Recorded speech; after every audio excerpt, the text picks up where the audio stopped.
Hola, buenos días, que Dios les bendiga, que tengan un bendecido día martes y les recuerdo la importancia y la necesidad de cuidarnos de estas temperaturas, de cuidarnos del sol, porque las temperaturas están fuera de los límites de lo normal, así que procure no mantenerse mucho tiempo bajo el sol, procúrese mantenerse bien hidratado para que esta ola de calor no le afecte más allá de lo debido, de lo normal.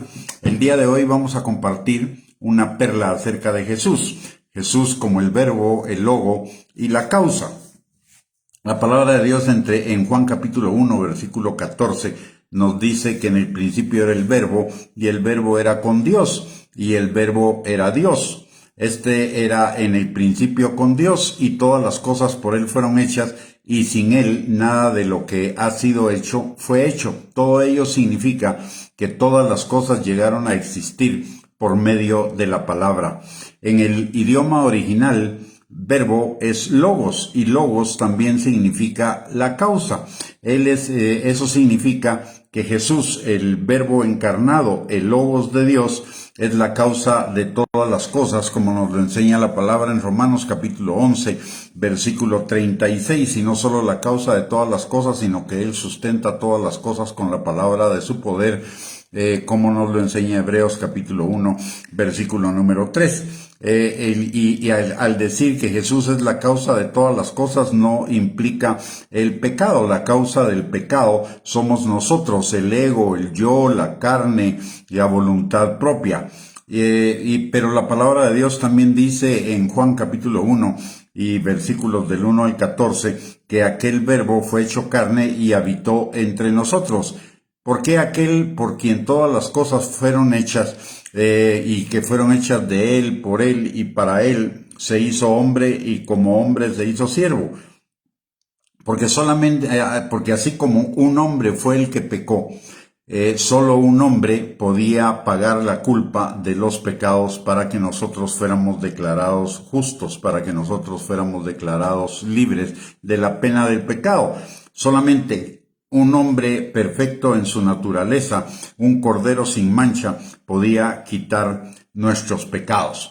Un ser humano normal, común y corriente, pecador, no podía, porque él solo podía morir por sus propios pecados, no podía morir por los pecados de nadie más. Pero Cristo, siendo un cordero perfecto, un hombre sin pecado, al morir por el pecado y al ser cargado sobre él el pecado de todos nosotros, sí nos podía declarar justos de acuerdo a lo establecido por la palabra de Dios. Jesús es el Cordero de Dios que quita el pecado del mundo. De tal manera que la causa de todo, menos del pecado, menos de las rebeliones, menos de la iniquidad de todos nosotros, se hizo la causa del pecado cuando el pecado fue cargado sobre él, de acuerdo a lo que nos enseña la palabra en el libro de Isaías, en el capítulo 53, versículo 6, y en el capítulo 53, versículo 12.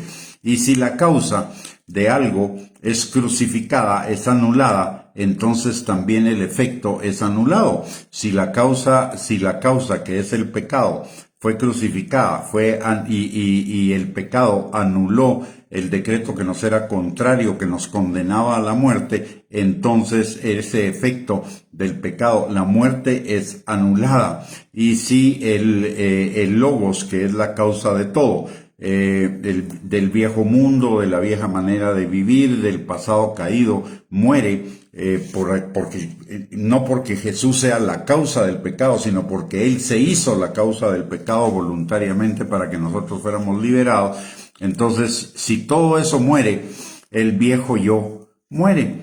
Y si la causa de la existencia es quitada, y Jesús sí es la causa de la existencia, entonces todos los pecados de nuestra vida dejaron de existir.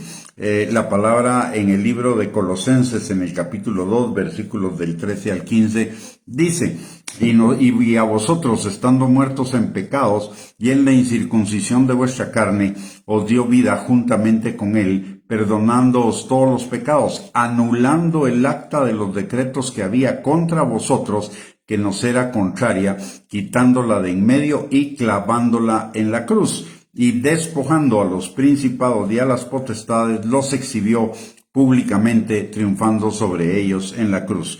Notemos algo en este pasaje importante. Dice que Jesús nos perdonó todos los pecados. Eso quiere decir los pecados pasados, presentes y futuros. Número 1.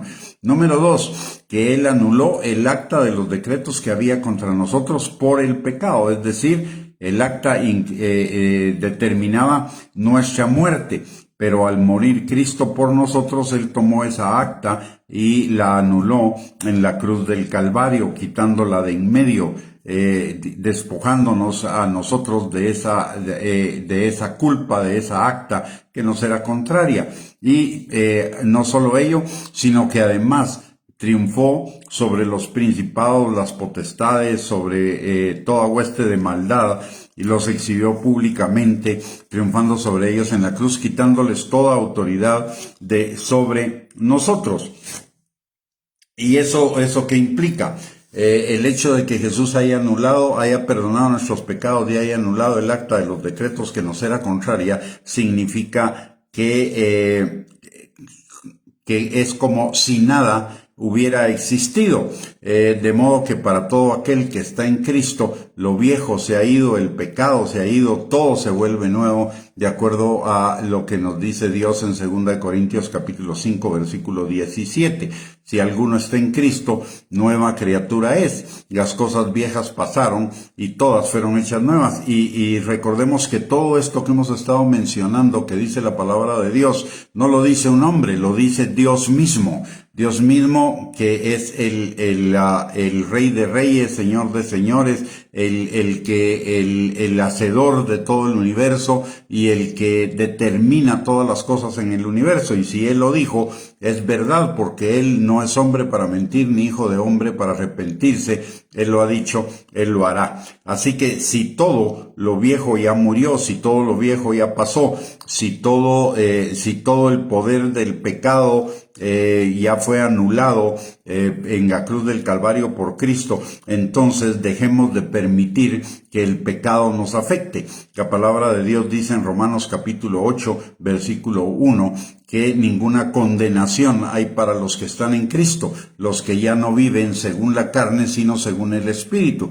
Y por el otro lado, la palabra de Dios en 2 Corintios capítulo 5, versículo 17, como ya lo habíamos mencionado, dice que todas las cosas viejas pasaron y todas fueron hechas nuevas. De tal manera que hoy podemos vivir por lo que Cristo hizo en la cruz del Calvario, por el poder de la palabra y por el poder del Espíritu Santo en la libertad completa. La palabra de Dios dice en Romanos capítulo 8, versículo 31 y 32, que aquel que conoce la verdad, la palabra de Dios, será verdaderamente libre y podemos vivir en la novedad de no tener pasado. Por eso Dios en Efesios capítulo 4 versículos 22 al 24 nos dice que dejemos atrás todo el pecado, que nos despojemos del hombre viejo que está viciado conforme a los deseos engañosos de la carne y nos vistamos del hombre nuevo, renovándonos en el espíritu de nuestra mente para revestirnos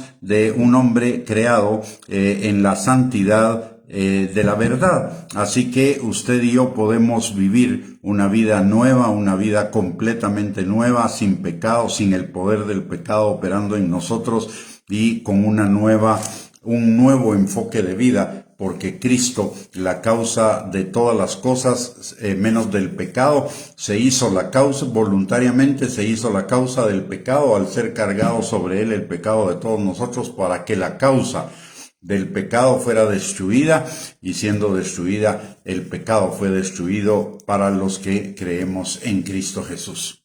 Vivamos en la libertad con la que Cristo nos hizo libres, porque al que el Hijo de Dios libertare será verdaderamente libre. Muy bien, mis amados, hemos terminado con esta perla de la palabra el día de hoy por la mañana. Los esperamos por la tarde para otra nueva perla de la palabra. Muchísimas gracias por conectarse.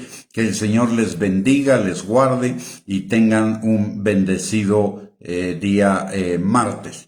Un abrazo para todos y si Dios lo permite, nos vemos por la tarde. Muy buenos días, hermana Sonia, buenos días, hermana Lirio, que Dios les bendiga, gracias por conectarse y primeramente Dios, nos vemos en otra perla de la palabra por la tarde. Bendiciones y un abrazo para todos.